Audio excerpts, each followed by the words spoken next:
Hi, I'm Martha. Welcome to my sewing studio. Today I'm going to be sewing kind of more of a home dec project.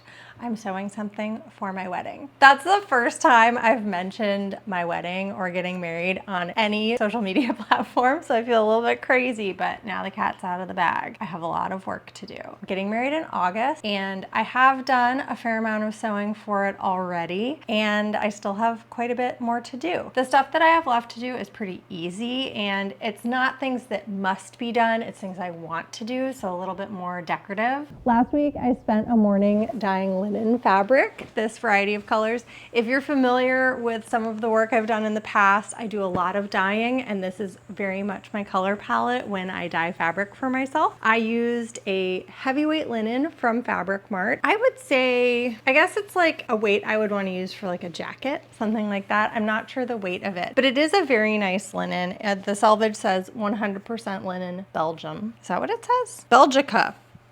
I ordered 20 yards of this on Fabric Mart when it was on sale. I got a great deal, and I really wanted to have tons of it to play with so that I could make a variety of things to decorate with. I'm making a table runner and cloth napkins so that I can customize my tablescape, and then anything that I have left over will be used in a variety of decorative ways. I'm gonna start by making napkins because I have all of these different colors, and I know that I need to make one napkin of each of them. I think I'm gonna dye a few more pieces of fabric to fill in color gaps. I've already cut out my green napkins. I have 4 of them. I want my napkins to be a 20-inch square finished, so I cut these at 20.5 inches square. I'm gonna be hemming them on my serger, and I think I'm gonna break these into like different color groups. Like these are all the green ones. Obviously, I'll have like blue ones, purple ones, pink ones, etc. And then for each of those groups, I'll use a different color of thread when I add the hem. I only want to use materials I already own for this, so I'll be working with my existing thread stash, which is healthy. So once I cut out the squares, I will still have quite a bit of fabric left of each color, and I'm going to use those pieces to make the other things. So the first thing I'll make is the table runner, and then I'll just kind of go from there. I'm doing as much of this as possible on my serger. My serger is the Bernina L890, and I am a brand ambassador for the L890. It's really a dream machine. It can do anything you could ever dream of. The stitches are gorgeous. There are so many things that you can fine tune on it to get your stitches looking exactly how you want them to look. And it also has air threading. So changing out my thread color is like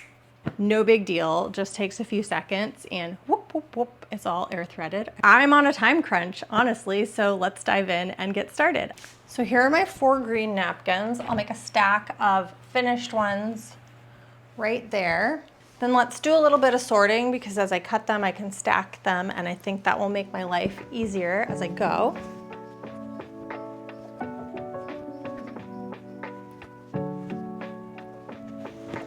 All right, I have 4 greens. I have 4, we're gonna call this orange. 4 pinks, and one of them is a much larger cut than the others, so I might make 2 napkins out of that one. What do I have here? 1, 2, 3, 4, 5 blue to purple. Great. Oh, I love these colors. And like I said, I might dye a few more. There's like a couple of really specific colors that I want to have. The first thing I'm doing is cutting off the selvage to square things up, and then I cut this to 20.5 inches, and then I rotate it and I cut out a square. Very, very simple work here, nothing crazy. I'm gonna be repeating this process over and over again. We can zip through it quickly, but in reality, it does take a few minutes to do each one. I had thought about stacking my fabrics, but I actually think it might require a level of organization and sort of premeditation that I don't have at my fingertips right now. That's life, but here we go. I'm gonna get through the rest of it.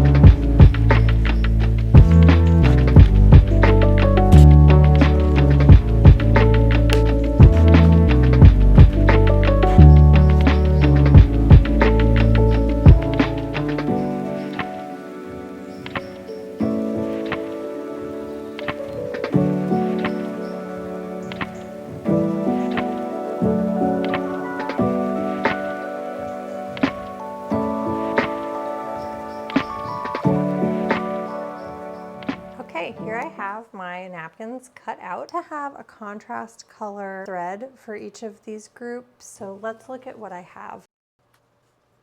These are the thread colors I was immediately drawn to. So maybe I will just thread my serger and kind of go where the spirit moves me. I love how these look. I like that I have some options and these all fall within a palette that I enjoy. So I can't make a wrong decision here. I'll get the serger threaded and just start. Okay, I'm back. I made 5 napkins and then I got distracted by some friends who stopped by to see the garden. Obviously using a serger is typically like a really quick way to do things, but this is a very dense stitch. So the machine is stitching a lot. So there's only so fast you can do that. That's like healthy for the machine. And I do want to treat my machine respectfully. I'm going to oil it, put in a new needle. But this first grouping was sort of pinky purples and I used a lavender thread and it's so pretty. The group I'm going to do next are these oranges and pinks and I'm going to use this sort of pastel hot pink thread.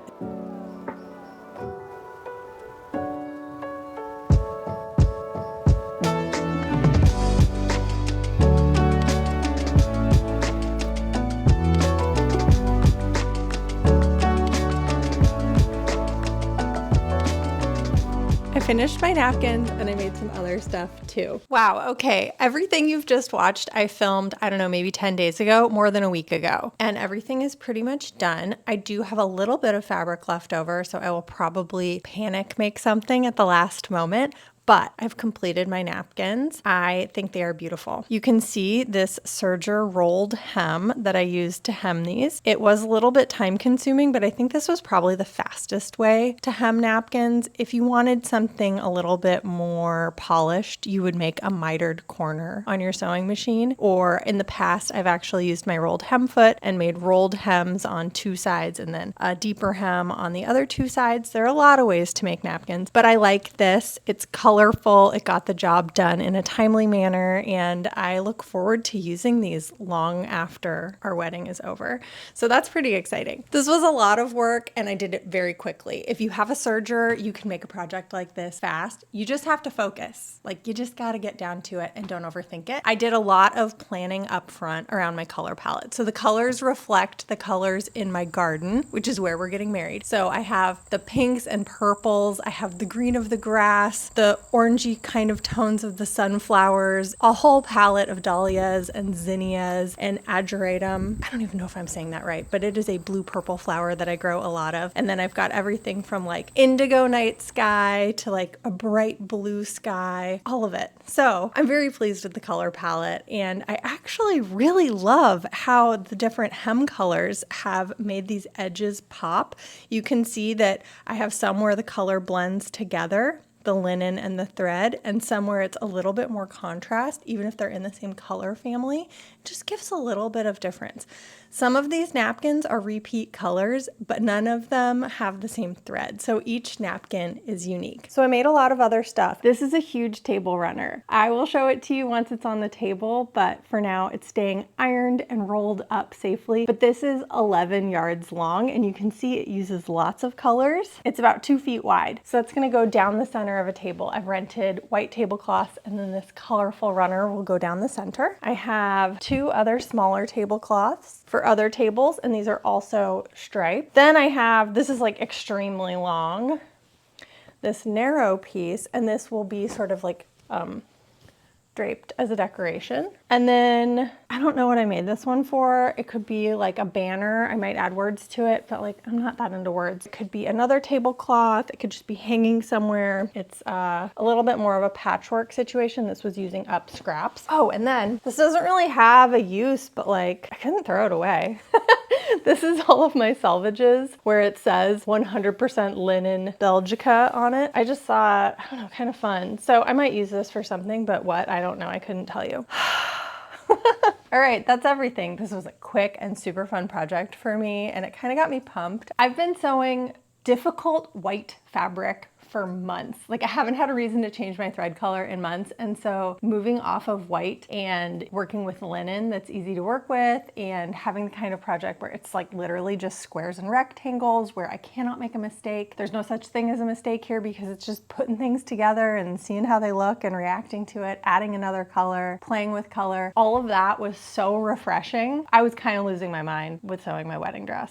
We'll talk about that in future videos, but I want to wait until after the wedding to share all of that stuff. And to be clear, it's not because I'm trying to have some big teaser. I just did not want any feedback. I wanted to be able to sew my dress in a peaceful way without like the internet inputting a lot of stuff that would kind of overload me and cause me to be really stressed out. I had a group of sewing friends and non-sewing friends who I shared a lot of process with. They helped me with fittings, with making design decisions, with technical stuff, and that was super helpful, and it was like the right number of people for me to get that input from. And once it's done, and once I have photos and all of that stuff, I'm gonna share it obviously online, but I wanted to wait until I'd had the ability to just peacefully make it and enjoy myself. Wish me luck. Probably the next time you see me, I'll be married. So we'll talk soon. Okay, bye.